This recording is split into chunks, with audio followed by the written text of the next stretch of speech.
Hey, Andy here from builderhottub.com. In this video, we're going to look at how we can add a waterfall into our DIY hot tubs. So let's go ahead and take a look. Okay, so adding a waterfall into your hot tub, if you're designing your own, whether it's a brick built or a concrete build, is a pretty cool feature to have. So how do we add one of these into the plumbing system? Well, here I have it's a pretty inexpensive stainless steel waterfall. It's a 30 centimetre or 12-inch waterfall. You would build this into the brickwork and you would have the cascade coming out of the front here. On the base, you can see that I've got the water input. So this is an FBT, so it's a 1-inch female buttress thread connection. It's a bit of a mouthful to say, but basically it means that it is a screw thread. Here I have my MBT, so my male buttress thread. Again, a bit of a mouthful, but this is what is going to connect into the base here of my waterfall. So I'm just gonna, it's quite a tight fit, so let's just get this right. There we go. So as you can see, that will then screw into the waterfall. So now I can add my 1-inch pipe, or if I'm on, say, 1.5 inch, I can convert this down using the socket connection at the base. So connecting into the pipework isn't difficult at all. What we need to do is we need to make sure that we've got the right plumbing in place. Now, by the right plumbing, I mean a dedicated plumbing system for your waterfall.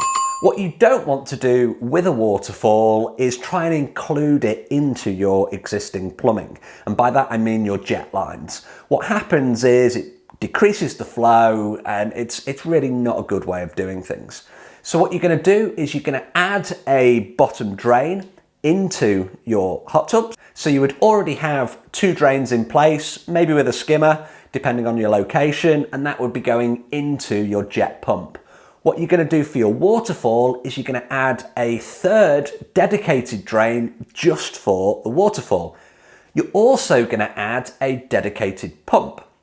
That way you can use the topside control that you have on your spa pack to turn your waterfall on or off, because it's on a separate pump. You've got total control over the waterfall.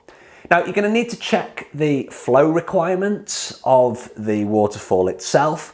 In general terms, you're looking at around a 1/3 of a horsepower. At most, you're looking at 1/2 a horsepower to give you enough flow to power a 12-inch or above waterfall.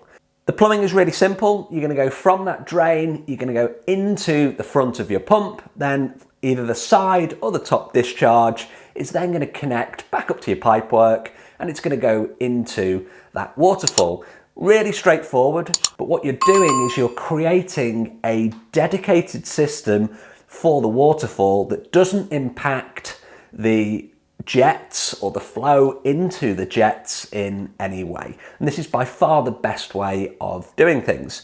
This method is exactly the same as you would use for anything like the laminar jets, which are those ones that fire water into the hot tub, or any other kind of cascade or waterfall or water feature that you're going to use in your tub. So having that dedicated plumbing is by far the best way of doing it.